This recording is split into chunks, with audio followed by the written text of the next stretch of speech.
തലസ്ഥാനത്തെ കുടിവെള്ള ദുരിതത്തിന് ഒടുവിൽ പരിഹാരം. അറ്റകുറ്റപ്പണികൾ പൂർത്തിയാക്കി പമ്പിംഗ് ആരംഭിച്ചു. പമ്പിംഗ് തുടങ്ങിയതോടെ നഗരത്തിലുടൻ കുടിവെള്ളമെത്തും. 1.5 മണിക്കൂർ കൊണ്ട് താഴ്ന്ന സ്ഥലങ്ങളിൽ വെള്ളമെത്തുമെന്നും 3 മണിക്കൂർ കൊണ്ട് എല്ലായിടങ്ങളിലും കുടിവെള്ളമെത്തുമെന്നും മേയർ അറിയിച്ചു. രാത്രി 10ഓടെയാണ് നഗരത്തിൽ പമ്പിംഗ് പുനരാരംഭിച്ചത്. ജലവിതരണം പ്രശ്നം കണക്കിലെടുത്ത് തിങ്കളാഴ്ച കോർപ്പറേഷൻ പരിധിയിൽ വിദ്യാഭ്യാസ സ്ഥാപനങ്ങൾക്ക് അവധി പ്രഖ്യാപിച്ചിരുന്നു. കേരള സർവകലാശാല പരീക്ഷകളും മാറ്റിവെച്ചു. നഗരസഭയുടെ നേതൃത്വത്തിൽ 40 വാഹനങ്ങളിൽ വെള്ളം എത്തിക്കുന്നുണ്ട്. 10 വാഹനങ്ങൾ കൊച്ചിയിൽ നിന്ന് ഇതിനായി എത്തിക്കും.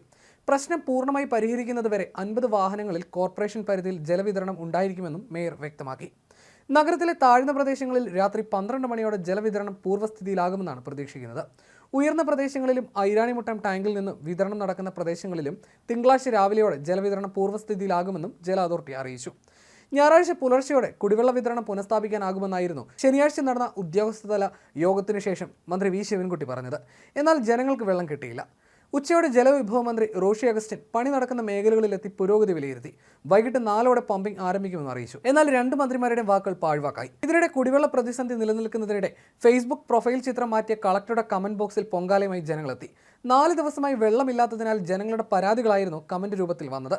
കുടിവെള്ള പ്രശ്നവുമായി ബന്ധപ്പെട്ട് കളക്ടർ അനുകുമാരി ഇന്ന് രാത്രിയോടെയാണ് വിദ്യാഭ്യാസ സ്ഥാപനങ്ങൾക്ക് അവധിയെന്ന് അറിയിച്ചത്. പകൽ പോസ്റ്റ് ഒന്നും പങ്കുവച്ചിട്ടില്ലായിരുന്നു. എന്നാൽ പകൽ കളക്ടറുടെ ഔദ്യോഗിക പേജിൽ പ്രൊഫൈൽ ചിത്രം മാറ്റിയിരുന്നു. ഇതിനെ തുടർന്നാണ് ജലമില്ലാതെ ബുദ്ധിമുട്ടുന്നുണ്ടെന്നും അറിയിച്ചത്. പ്രതിഷേധം ശക്തമായതോടെ ജനപ്രതിനിധികൾ ഇടപെട്ട് അറ്റകുറ്റപ്പണി വേഗത്തിലാക്കുകയായിരുന്നു. ഇതിനിടെ ജലവിഭവ വകുപ്പിനെ വിമർശിച്ച് CPM MLA VK പ്രശാന്ത് രംഗത്ത് വന്നു. ദാഹിച്ചു വലഞ്ഞ പൊതുജനങ്ങൾ തൊണ്ടപൊട്ടി വിളിച്ചതോടെ ഉദ്യോഗസ്ഥരും മന്ത്രിമാരും ഉണർന്നു. കുടിവെള്ളം മുട്ടിച്ച് അറ്റകുറ്റപ്പണി ഏതാണ്ട് പൂർത്തിയായി. ഇനി പമ്പിംഗ് നടത്തി സമ്മർദ്ദ പരിശോധന നടത്തണം. ലീക്ക് ഉണ്ടായില്ലെങ്കിൽ രാത്രി 8 മണിയോടെ താഴ്ന്ന ഭാഗത്തെ വീടുകളിൽ വെള്ളമെത്തും. അർദ്ധരാത്രിയോടെ ഉയർന്ന സ്ഥലങ്ങളിലും വെള്ളമെത്തുമെന്നാണ് പ്രതീക്ഷ. നഗരത്തിലെ കുടിവെള്ളം മുടങ്ങിയതിന് ഉത്തരവാദി ജല അതോറിറ്റിയാണെന്നും വീഴ്ച വരുത്തിയ ഉദ്യോഗസ്ഥർക്കെതിരെ നടപടിയെടുക്കണമെന്നുമായിരുന്നു വട്ടിയൂർക്കാവ് MLA VK പ്രശാന്ത് ആവശ്യപ്പെട്ടത്. തിരുവനന്തപുരം കന്യാകുമാരി പാത ഇരട്ടിപ്പിക്കലുമായി ബന്ധപ്പെട്ട് റെയിൽവേ ട്രാക്കിനടിയിൽ കൂടി പോകുന്ന 500 mm 700 mm പൈപ്പുകളുടെ അലൈൻമെന്റ് മാറ്റുന്നതിന് വേണ്ടിയാണ് പമ്പിംഗ് നിർത്തിവെച്ചത്.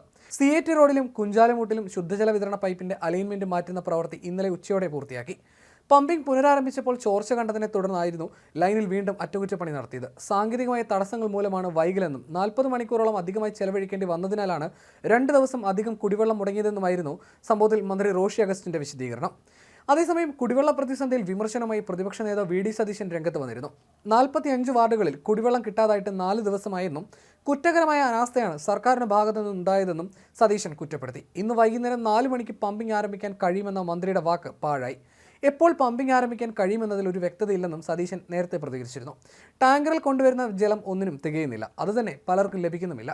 നഗരവാസികൾ വീടുകൾ വിട്ട് പോകേണ്ട അവസ്ഥയാണ്. നാളെ സ്കൂളിൽ പോകേണ്ട കുട്ടികളുടെയും ജോലി ആവശ്യങ്ങൾക്ക് പോകേണ്ടവരുടെയും അവസ്ഥ ദയനീയമാണ്. റെയിൽവേ ലൈൻ നിർമ്മാണത്തിന്റെ ഭാഗമായി ഒരിടത്ത് പണി നടക്കുമ്പോൾ എങ്ങനെയാണ് നഗരത്തിലാകെ കുടിവെള്ള വിതരണം മുടങ്ങുന്നത്? ഉദ്യോഗസ്ഥ തലത്തിൽ ഗുരുതര വീഴ്ചയുണ്ടായി. ഇതേക്കുറിച്ച് ഗൗരവമായി അന്വേഷിക്കണം. കുറ്റക്കാർക്കെതിരെ കർശന നടപടി വേണം. ജനത്തിന്റെ കുടിവെള്ളം മുട്ടിയപ്പോൾ ബദൽ മാർഗങ്ങൾ ഉണ്ടാക്കുന്നതിൽ കോർപ്പറേഷനും പരാജയപ്പെട്ടു. കുടിവെള്ള വിതരണം പുനഃസ്ഥാപിക്കാൻ കോർപ്പറേഷനും സർക്കാരും അടിയന്തരമായി ഇടപെടണമെന്നും സതീശൻ ആവശ്യപ്പെട്ടിരുന്നു.